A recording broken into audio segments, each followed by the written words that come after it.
Sector 107 में 9 वर्षीय बच्चे की हत्या पर न्याय की मांग। सोलेरा सेक्टर 107 में 1 जुलाई 2024 को 9 वर्षीय बच्चे की हत्या की दर्दनाक घटना ने सभी को हिलाकर रख दिया है। इस घटना की पीड़ित मां ज्योति तिवारी ने सभी से न्याय की अपील की। उनका कहना है कि जिस लड़के ने उनकी बेटी की जान ली, उसके माता पिता बचाने के लिए उसे हर संभव प्रयास करे, जबकि उन्हें न्याय की उम्मीद थी। ज्योति तिवारी ने अपनी पीड़ा साझा करते हुए कहा कि मेरी बेटी सिर्फ मेरी ही नहीं थी, वह हम सब की बेटी थी और हम सभी को मिलकर उसके याद में न्याय दिलाना होगा। इस संबंध में शाम 7 बजे दौलताबाद गौशाला में कैंडल मार्च आयोजित हुआ, जिसमें सभी निवासियों से अपील की गई कि वे बड़ी संख्या में शामिल होकर न्याय की इस मांग को मजबूती दें। समुदाय के सभी लोगों से अनुरोध है कि इस महत्वपूर्ण अवसर पर अपनी उपस्थिति दर्ज कराएं और इस लड़ाई में एकजुटता का परिचय दें। समय शाम 7 बजे दौलताबाद गौशाला सोलेरा सेक्टर 107 के पास। इस घटना ने न केवल पीड़ित परिवार को बल्कि पूरे समुदाय को झकझोर के रख दिया है। सभी का सहयोग आवश्यक है ताकि न्याय की इस मांग को उठाया जा सके। ये जनरल क्वेश्चन है कि बेटी बचाओ, माननीय मेरा जो ये क्वेश्चन है प्रधानमंत्री जी से है कि माननीय प्रधानमंत्री जी तक ये वीडियो ज्यादा से ज्यादा फॉरवर्ड किया जाएगा। वो बेटी बचाओ बेटी पढ़ाओ की बात कर रहे हैं और हमारे सोसाइटी की एक बेटी जला दी गई, सब कुछ किया गया और उसके प्रति कोई न्याय नहीं मिला। ये कैसा प्रशासन है और कैसा इंडिया का इंसाफ है। ये एक माँ लेकर के अपना अभी सोच रही है कि हमारा पुलिस प्रशासन एकदम से हमारी मदद कर रहा है और वो शांत होकर बैठी है कि चलो मदद करेगा, लेकिन जहाँ बेटी बचाओ बेटी पढ़ाओ नारी सशक्तिकरण की बात होती है, वहाँ कोई भी बेटी का कोई भी सम्मान नहीं है।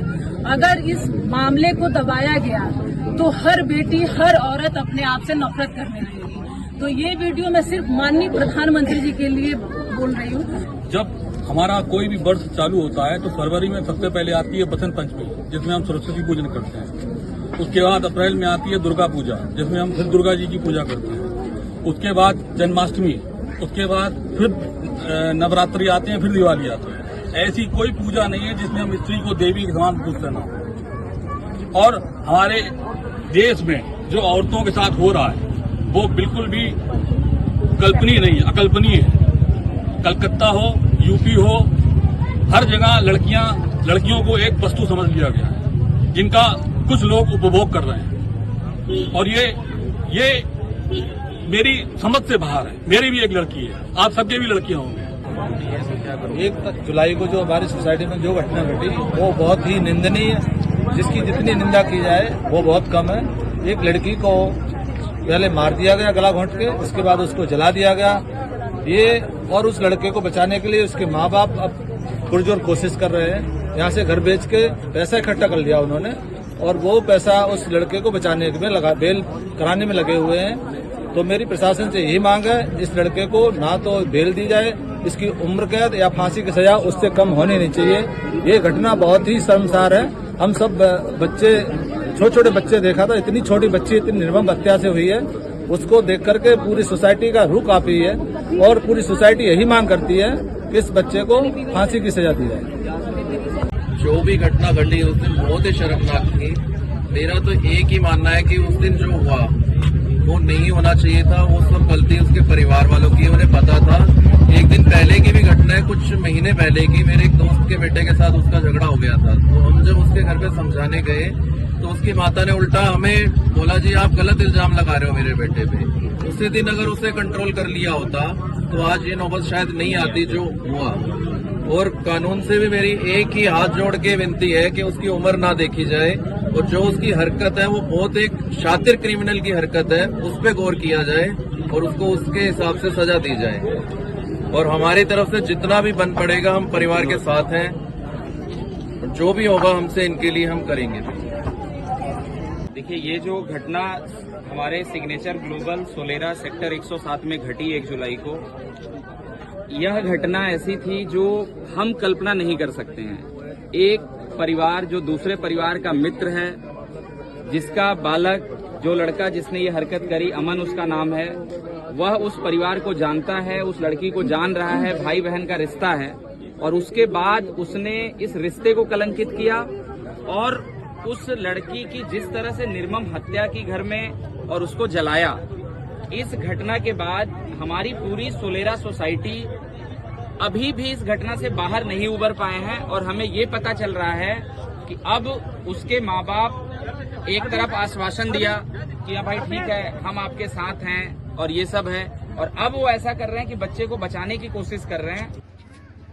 मेरा नाम ज्योति तिवारी है और ये मेरी 9 साल की बच्ची है। इसके साथ जो भी अन्याय हुआ है ना, मुझे उसमें न्याय चाहिए।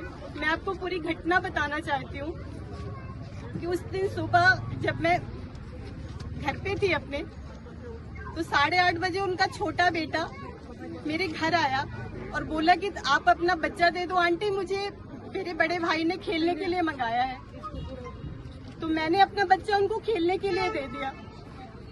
फिर मुझे लगा कि अब देर हो गई है, तो मैं अपना बच्चा वापस लेने के लिए उनके घर चली गई। जब मैं उनके घर गई तो उसने स्कूल बैग उठाया और वो वहाँ से बाहर निकलने लगा। जब वो बाहर निकलने लगा तो मैंने उससे पूछा कि इतने सुबह ये कहाँ जा रहा है, तो उसकी माँ ने मुझे कहा कि वो ट्यूशन पढ़ने जा रहा है, जबकि वो ट्यूशन पढ़ने नहीं जा रहा था। उसकी माँ को ये बात पता थी। उन्होंने हमसे झूठ बोला कि वो ट्यूशन पढ़ने जा रहा है, जबकि वो ट्यूशन पढ़ने नहीं गया और मेरे घर चला गया। मेरे घर जाकर उसने मेरी बेटी के साथ इतनी दरिंदगी से उसको मारा, उसे जलाया और उसके साथ इतना बुरा बर्ताव किया कि मैं बस आपको बता नहीं सकती कि एक माँ का दर्द क्या होता है। एक माँ क्या महसूस करती है जब उसके सामने उसका बच्चा जल जाता है और वो अपने जलते हुए बच्चे को देखती है। तो मैं बस अपने लिए न्याय चाहती हूँ, अपनी बेटी के लिए न्याय चाहती हूँ। हमने एक टेस्ट कराने की मांग करी कि उसका ऑसिफिकेशन टेस्ट किया जाए, पर हमारा टेस्ट रद्द कर दिया गया।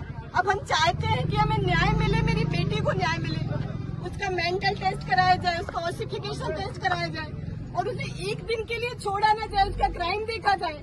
हमारी सोसाइटी सोलेरा सेक्टर 107 गुड़गांव धर्मपुर गांव के पास 1 जुलाई को 2024 को एक घटना घटी जो कि इतनी दर्दनाक थी कि हमारे रोंगटे खड़े हो गए थे।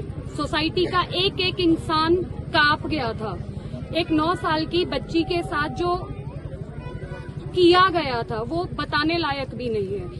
एक मुंह बोला भाई, जो वो बच्ची उसको राखी बांधती है, वो लड़की के लिए तो वो भाई है, वो आता है उसके घर में एंटर करता है, उसके साथ छेड़खानी करता है। मुझे नहीं पता वो किस मोटिव से गया था, चोरी करने गया था या क्या करने गया था, पर उसको ये पता था कि मेरे सामने एक लड़की है। उसने उम्र नहीं देखी, उसने बस ये देखा मेरे सामने एक लड़की है, गला घोटा। उसको उस टाइम पे भी सेटिस्फेक्शन नहीं मिली। उसने क्या किया, घर के मंदिर से कपूर लिया और उस लड़की के ऊपर आग लगा दी, उसको प्रॉपर बेड पे ही जला दिया। उस माँ बाप पे क्या बीतेगी। हमने सोचा इतनी बड़ी घटना है, कानून इस पे जरूर काम करेगा, क्योंकि मतलब इस पे कोई एक्सक्यूज देने की जरूरत नहीं है। सारे विटनेस थे, ये रोशनी है, इन्होंने खुद अपनी आंखों से देखा है, उसको पकड़ा है क्रिमिनल को, लेकिन उसके बाद भी 90 दिन का टाइम लिया, कोई एक्शन नहीं लिया गया। जुवेनाइल में लड़का है वो, उसके माँ बाप उसे निकालना चाह रहे हैं। मतलब क्राइम तो देखो।